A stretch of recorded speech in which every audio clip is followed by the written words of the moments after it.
Rocío, ¿estás? Sí, sí, sí, quería ver, estaba ya, ahí está, me estaba abriendo el Power todavía, estaba medio lento. Bien, bueno, nosotros tenemos la lectura crítica, que no sé si querés pasar, Nadia, ¿qué es esta? El título es "El manejo no quirúrgico es tan efectivo como la esplenotomía inmediata para pacientes adultos con lesión esplénica Roma de alto grado". ¿Qué significa esto? Primero, ¿qué significa lesión, o sea, blunt splenic injury, esta lesión Roma del vaso? Estamos En hablando de una realidad lesión sería, en las clasificaciones nuestras, es no penetrante. no penetrante. Exacto, yo Penetrante, son heridas que no son con objetos Bájate de ahí, punzantes, ven para digamos. acá. Dale. Bájate. Eh, Te bajes. Bájate. hay un entonces, sí micrófono. hay un micrófono abierto. Ahí. Bien, entonces son todas las heridas que, digamos, como dijo usted, que son no penetrantes, que entonces dejan la cápsula del vaso indemne, entonces no hay hemorragia, digamos, hacia el peritoneo. Obviamente que va a haber distintos grados y el último grado ya va a haber, digamos, el sangrado hacia el peritoneo. Entonces, cuando habla de que es igual de eficacia el tratamiento no quirúrgico con la esplenotomía inmediata, habla de frente a un trauma de lesión de vaso cerrada, va a haber dos caminos. O ir al quirófano directo, o sea, hacer una esplenotomía inmediata, o dejarlo, digamos, en observación y hacer un tratamiento más conservador, intentando de que, bueno, toda esa sangre se reabsorba, intentando que darle tiempo al vaso para que se recupere, así evitar una cirugía y dejar al paciente, obviamente, sin vaso. Entonces, es muy discutido que conviene hacerlo, porque por ahí, para los de bajo grado, como acá está la lista 1, 2 y 3, de rutina directamente se hace el tratamiento no quirúrgico, en caso de que se complique, bueno, por ahí van, pero es como bastante, ya digamos, es rutinario eso. En cambio, en los grados 4 y 5 está muchísimo más discutido qué hay que hacer. Bueno, lo que planteaba este trabajo era que nadie todavía había hecho un estudio acerca de esto, de qué era lo mejor. No quiero intervenir, pero en algún momento ustedes van a explicar qué es el grado 4 y 5. Sí, ahora en realidad lo iba a nombrar. Magnífico, magnífico. Entonces, todos estos grados se dividen de acuerdo más que nada, obviamente, a la lesión del vaso. Entonces vas a tener principalmente dos tipos de lesiones. O laceraciones, que si querés pasar a la otra foto, que por ahí es más acá. Vas a tener laceraciones o también hematomas. Y de acuerdo al porcentaje del área afectada por el hematoma o a la profundidad de la laceración, se va a dividir en 5 grados. Así como ven que en el primer grado el hematoma tiene que ser menor a un 10% y la lesión menor a 1 centímetro. Bueno, y va cada vez empeorando hasta que llega a los últimos dos, que son los que nos interesan a nosotros, que estamos hablando del grado 4 y el grado 5, donde hay un hematoma que ocupa mucho más que el 50% de la superficie y donde la lesión también lesiona los vasos, el ilio. Ese sería el grado 4. Y además puede estar acompañado de hematoma intraparenquimal. Y el grado 5, ya digamos, ahí dice shatter spleen, o sea, el vaso está totalmente destrozado y es obviamente donde empieza el peligro de que empiece a sangrar hacia el peritoneo. Esos 2 grados serían de los que trata este artículo. Por lo que dije anteriormente, los primeros 3, como que se sabe que ya se hace el tratamiento no quirúrgico de primera mano. Pero con estos 2 es mucho más controversial.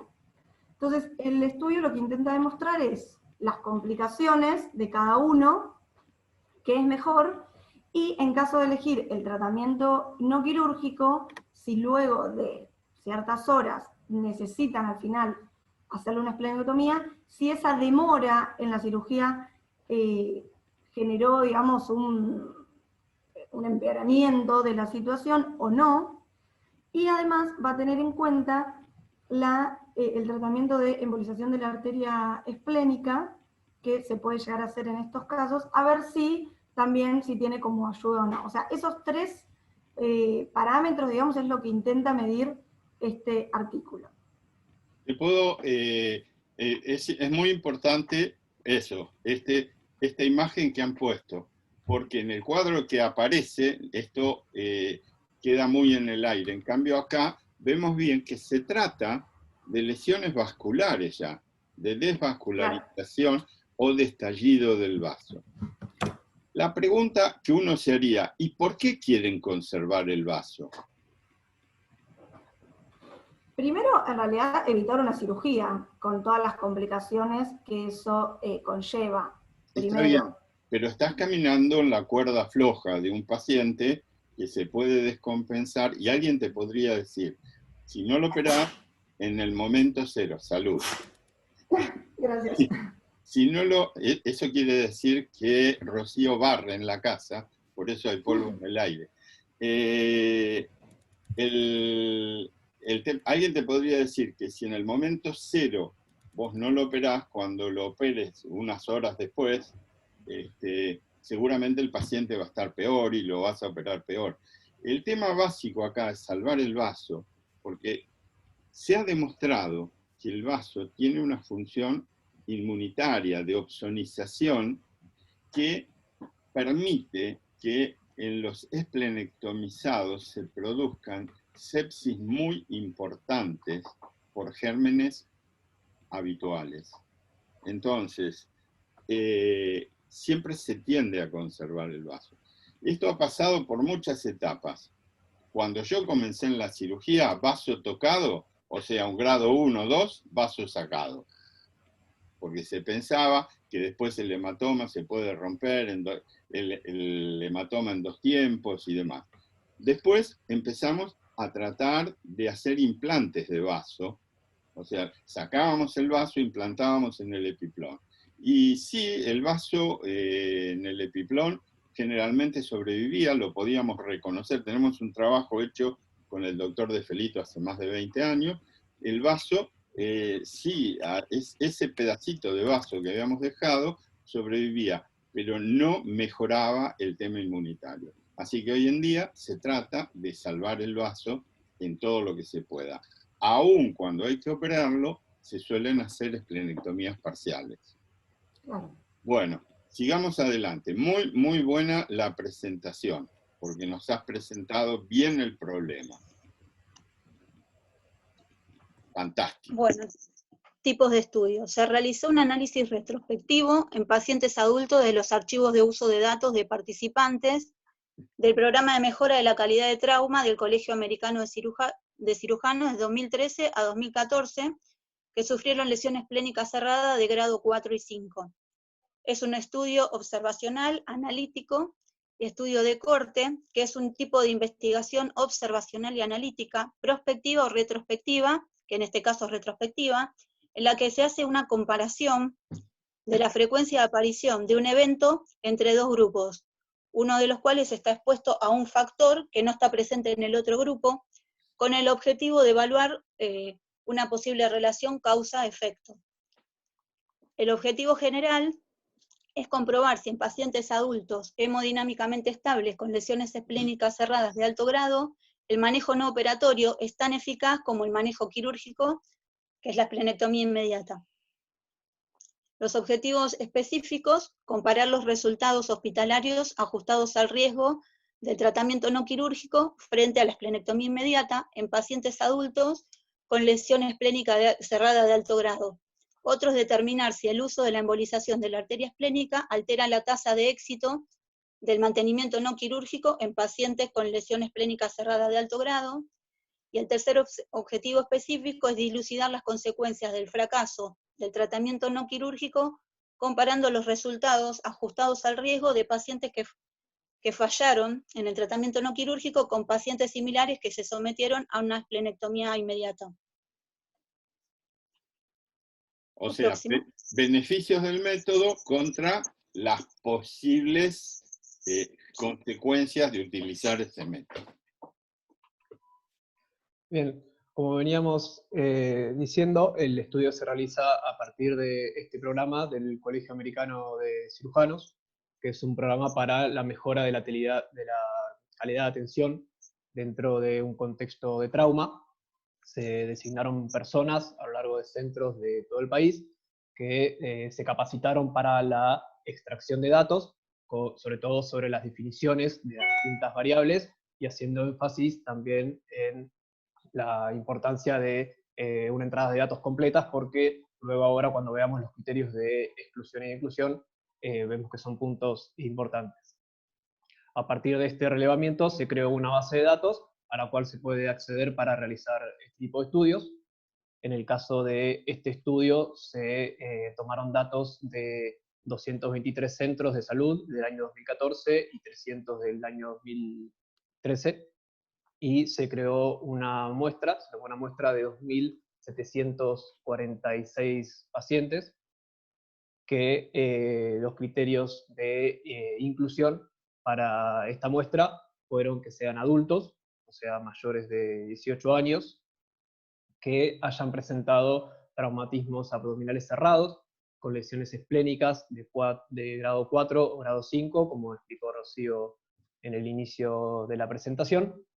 Y otro parámetro que se utilizó fue la escala de lesiones abreviadas, que es un sistema que evalúa 9 regiones corporales, que incluyen cara, cabeza, cuello, columna, tórax, abdomen y extremidades, y se constató que el puntaje, y la escala también tiene un puntaje del 1 al 6 para cada una de estas regiones, y se constató que, que la escala sea compatible con una lesión esplénica.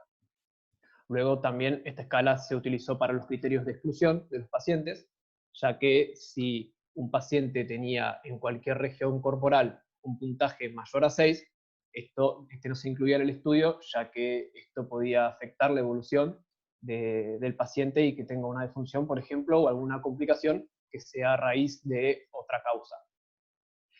También se excluían pacientes que habitaban en el servicio de emergencias, si había derivaciones desde otro centro de salud o hacia otro centro de salud después de haber ingresado, ya que el manejo de los datos se empieza a complicar. También la pérdida de datos a lo largo de la internación del paciente era otro criterio de exclusión, así como la admisión en el servicio de emergencias 24 horas después de ocurrido el trauma. Y el otro punto era el sometimiento a la embolización de la arteria esplénica o esplenectomía en las primeras 4 horas, que ahora vamos a hablar un poco más del tema. Bueno, y esta muestra se dividió en 2 grupos. Un grupo que fue el de esplenectomía inmediata. Que, para todos los que están escuchando, que no pase de largo lo que vos acabas de decir, porque ellos definieron la esplenectomía inmediata como dentro de las primeras 4. A eso iba a ir en este momento con... En todos los trabajos hay que ser muy precisos en cuanto a las definiciones. Y vos ya lo dijiste. Acá dentro del grupo de esplenectomía inmediata, que fueron 1.257 pacientes de la muestra inicial, para esto se tuvo en cuenta si el paciente fue sometido a una esplenectomía dentro de las primeras 4 horas posteriores al ingreso en el servicio de emergencias. En realidad no solo una esplenectomía, esto incluye cualquier abordaje quirúrgico al vaso, que sea una esplenectomía total, una esplenectomía parcial o una operación de reparación y plástica de vaso.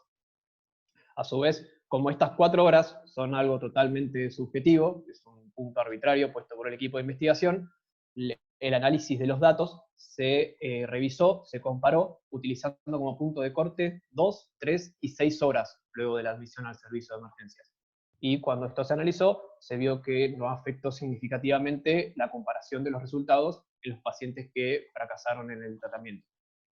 El otro grupo es el grupo del tratamiento no operatorio, que incluyó al resto de los pacientes, que serían 1.489, y en realidad cuando lo dividimos hablamos de tratamiento no operatorio inicial, porque teníamos en cuenta este punto de 4 horas para incluirlos en este grupo, pero después, dependiendo de la evolución que tenían estos pacientes, podían someterse o no a una esplenectomía o a una reparación quirúrgica. Esto, cuando veamos cuando evaluemos los resultados del estudio, vamos a ver que se van a dividir en un grupo de TNO, tratamiento no operatorio, fallido o satisfactorio.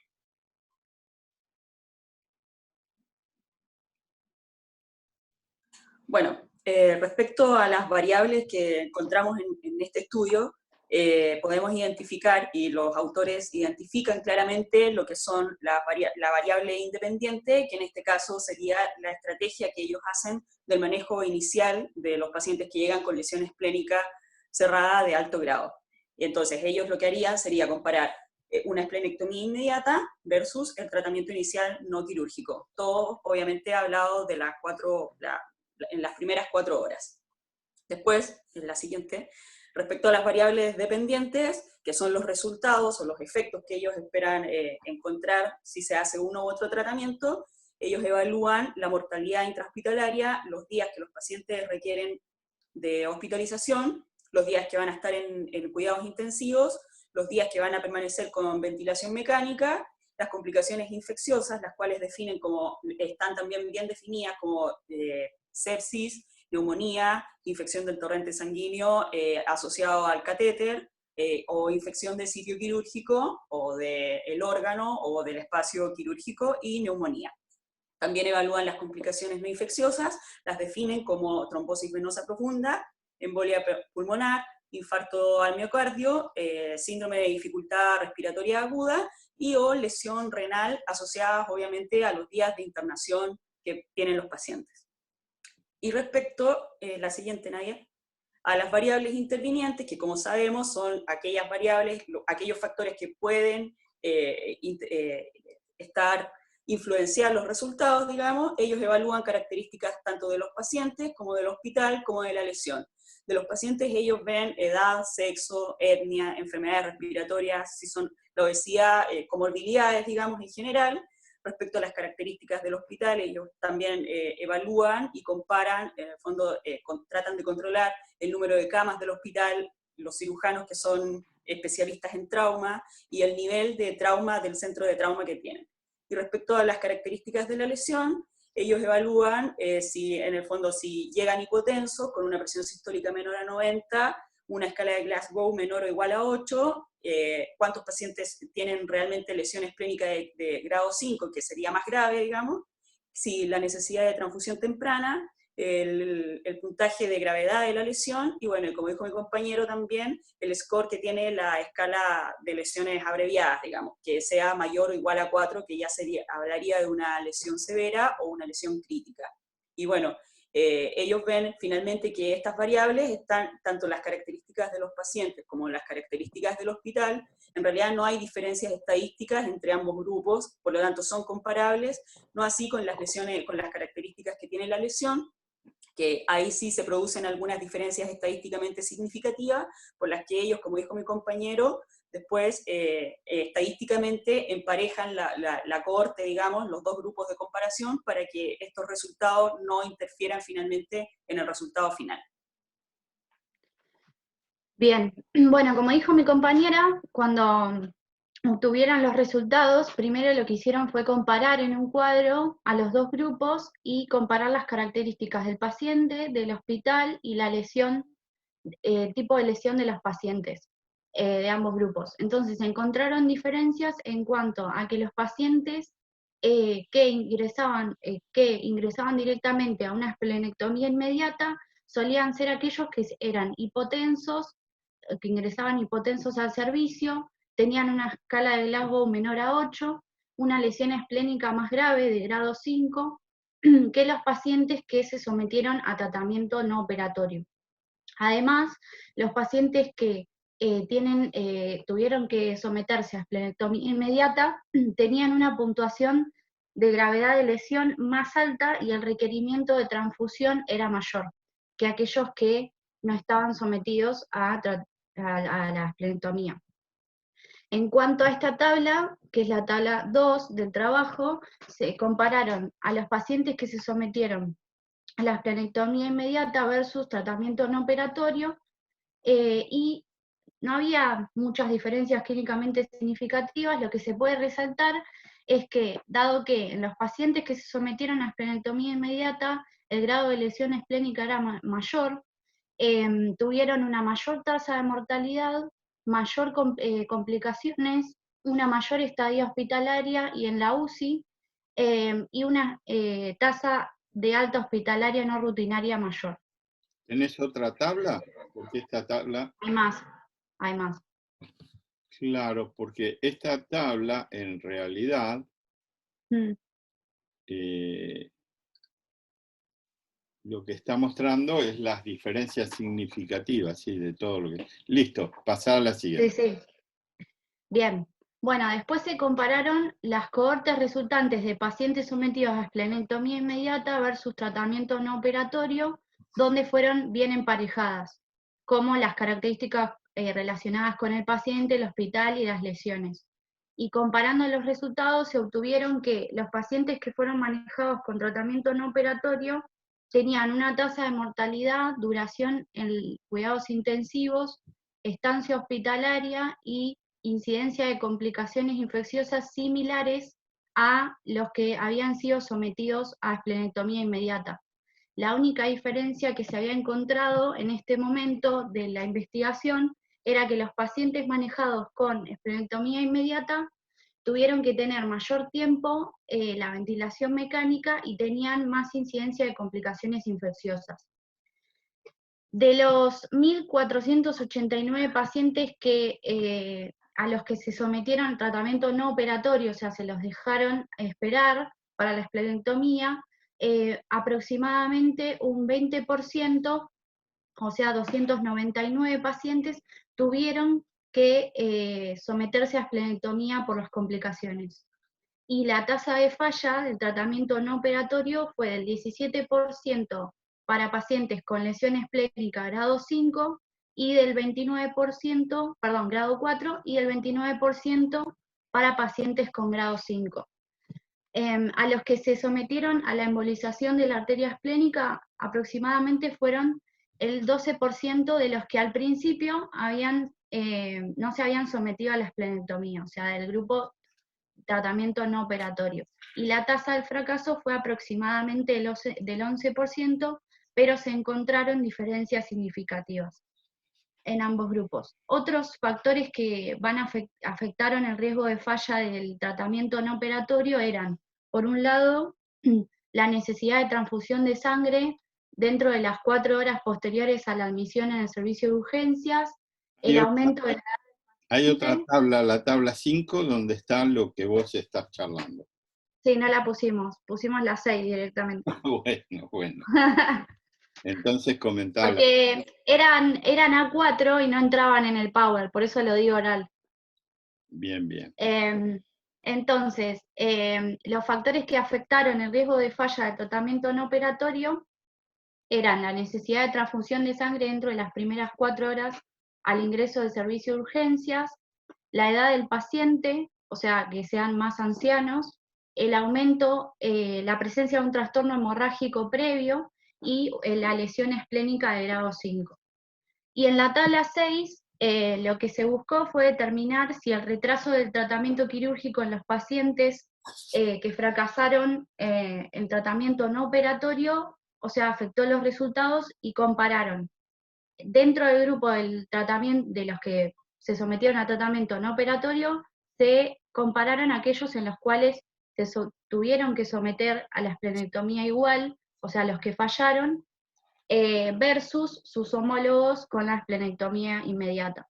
Y lo que se pudo determinar es que la mortalidad en los cuales falló el tratamiento no operatorio fue significativamente más baja que en sus homólogos a los cuales se había sometido directamente a esplenectomía inmediata, y a su vez tenían una estadía hospitalaria más larga.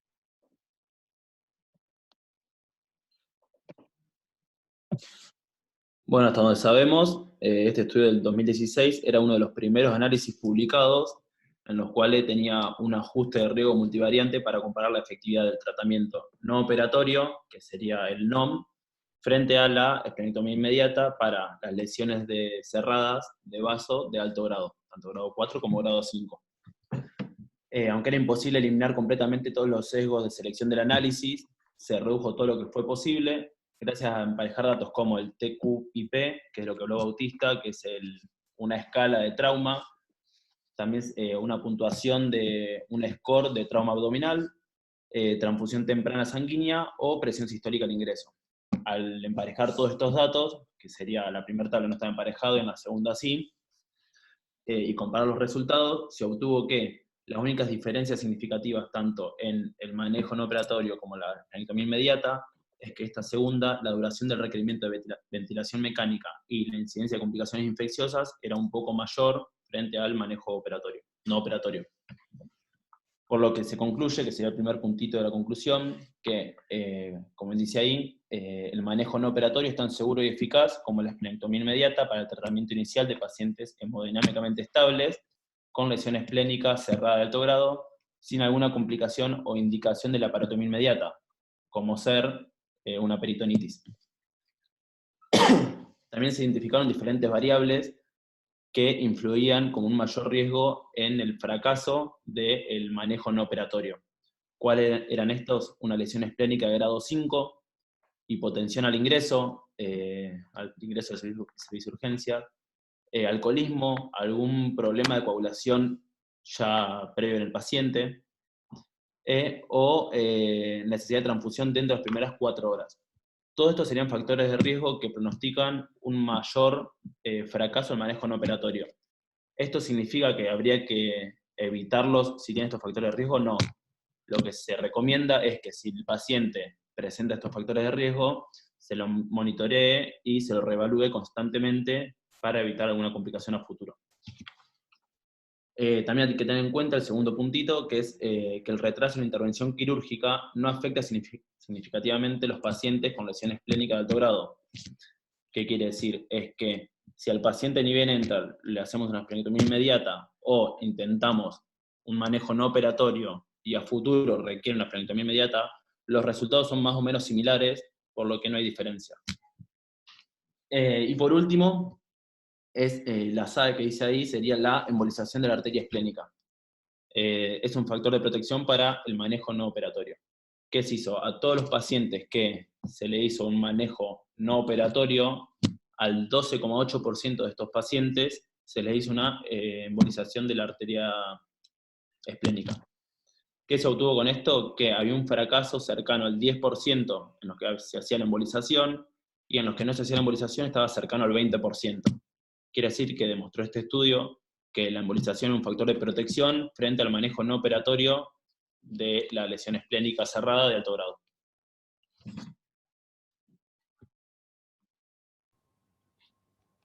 Bien, y lo que queda es el análisis de la grilla.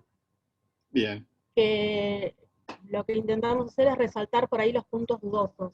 En Muy cuanto bien. a la evaluación del título, solamente pusimos que era dudoso por la extensión, si bien superaba por muy poco el máximo de 15 palabras. La evaluación de los autores estaba adecuada. Nadia. En cuanto al resumen, lo único que nos pareció dudoso fue la descripción del objetivo e hipótesis en el primer párrafo, que en realidad lo que hace es una reseña de la falta de información en la literatura, y el objetivo e hipótesis están desarrollados más abajo. Los restantes puntos estaban adecuados en cada párrafo. Las pautas para evaluar la introducción nos parecieron todas acordes, tanto el desarrollo general como el problema de investigación, el desarrollo de variables, objetivos e hipótesis. ¿Nadia? En la evaluación del material, los únicos puntos que nos parecieron dudosos fue el tamaño de la muestra para calcular, de acuerdo con el objetivo, y a su vez la validez externa del estudio de la muestra, porque si bien los datos de la muestra fueron todos, no pudimos calcular bien su validez externa por faltarnos la cifra general de la población a evaluar. Solamente definían el número de hospitales, pero no nos daba una regionalización como para poder buscar las estadísticas correspondientes, así que lo pusimos como dudoso. Sí, en realidad hacen sobre uno normalmente lo que busca cuando quiere saber cómo es el universo, es cuántos casos se presentan por año. Generalmente, para eso hay que ir a estadísticas epidemiológicas. En este caso, directamente, ellos sacaron de los archivos todos los raros casos de lesiones tan graves del vaso, todos en Estados Unidos, todo lo que es trauma se denuncia, y entonces, eso, los 2.700 del comienzo, ese es el universo. Uno puede extenderlo a 10 años, y decir, en vez de 2.700 son 27.000, y así hacer el cálculo del tamaño muestral. De todos modos, el tamaño muestral es interesante. Yo después les voy a preguntar si encontraron algún sesgo. Listo, sigamos. La evaluación de los resultados, lo único que pusimos como dudoso fue la descripción de la validez y la confiabilidad de cada instrumento. Si bien nombraban todos los métodos que utilizaron para emparejar la muestra, el único punto que aparecía para como análisis estadístico eran los valores de P en cada una de las tablas. Los intervalos de confianza y demás no encontramos ni fueron nombrados durante el artículo. Sobre todo cuando ellos tratan de homogeneizar la muestra, allí es donde se pueden producir sesgos, porque vos haces una selección y bueno, esa selección invariablemente puede traer un sesgo. Y el otro sesgo, no sé si se acuerdan que uno de los factores de exclusión son los pacientes que mueren en la sala de emergencia. Y esos pacientes son pacientes que a lo mejor durante las primeras 4 horas estuvieron siendo asistidos no operatoriamente y también tendrían que ser tabulados como fallas del tratamiento. Lo que pasa es que no tendrían muchos datos cuando fallece en la sala de emergencia. En algún punto nombraban la falta de algunos datos, por eso cuando eran mayor al 1% los excluían, y si la falta de datos era menor, las ponían como unas variables desconocidas. Pero lo nombraron más que nada para variables relacionadas con el sexo, la edad o la etnia, claro. No para los otros parámetros. El resto de los puntos los habíamos puesto como adecuados. ¿La otra, nadie? Y en cuanto a la discusión, la conclusión y la bibliografía, nos pareció también todo adecuado. Muy bien. Creo que han hecho un gran trabajo. Ahora les pregunto a todos, ¿este trabajo genera evidencia?